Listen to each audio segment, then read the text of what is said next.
What's up, guys? Tim from Deep Stage Tuning. We have an awesome car coming in today. We've got a 2000 Trans Am Firehawk, completely unmolested car.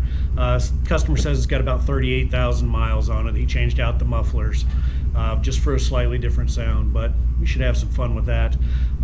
Does have the 4L60E, so we know how that goes.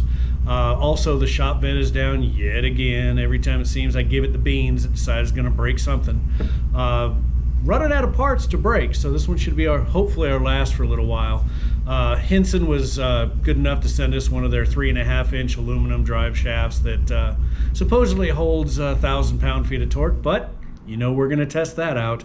Had to get a new torque tube itself. Apparently when the other one broke, it did some damage to it, so we're just going to go ahead and replace that. So stay tuned, we'll see how everything goes.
What's up, boys and girls? What we've got today is a 2000 Trans Am True Unicorn, bone stock, absolutely nothing done to it. Still has its EGR valve, factory exhaust manifolds, only has 38,000 miles on it. Put down about 280 horsepower to the tire. The dyno can be a little bit off, but I wouldn't say by a whole lot. Seems about right.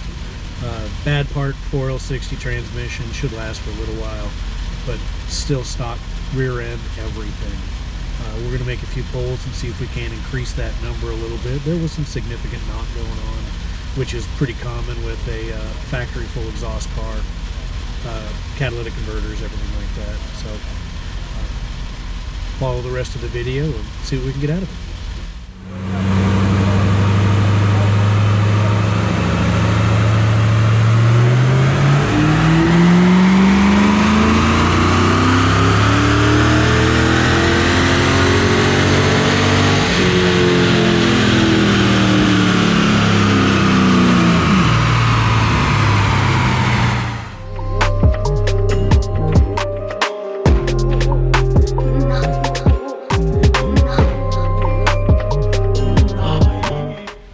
So we made that pull, seemed to get some pretty decent results.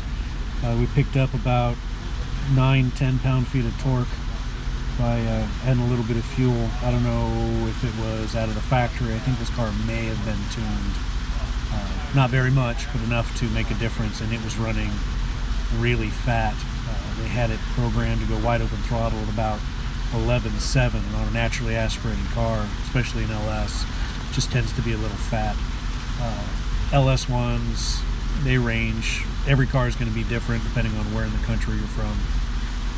Higher elevations like to run a little bit leaner, lower elevations like to run a little bit more fat. Here in Oklahoma, we tend to run anywhere between 12.3 and 12.6. So it tends to be where it's happiest on the dyno, but pulled a little bit of fuel out of it, adjusted the timing just a little bit. Only running 25 degrees of timing right now, wide open throttle. Seems to be happy with it. It's not pulling any timing, it's not knocking. Pulled up about 9 horsepower, gained a little bit more on the torque. Make a few more adjustments and see where we go from there.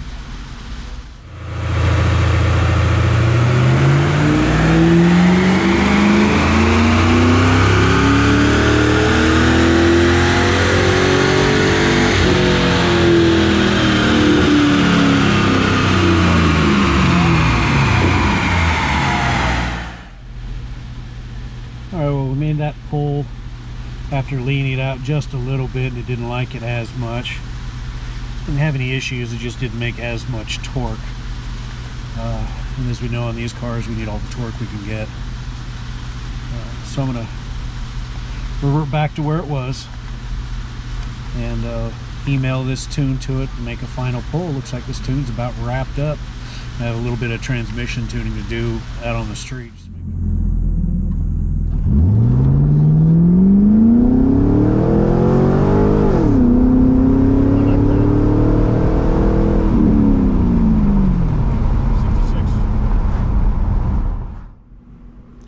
People ask me all the time, is it worth tuning my stock vehicle?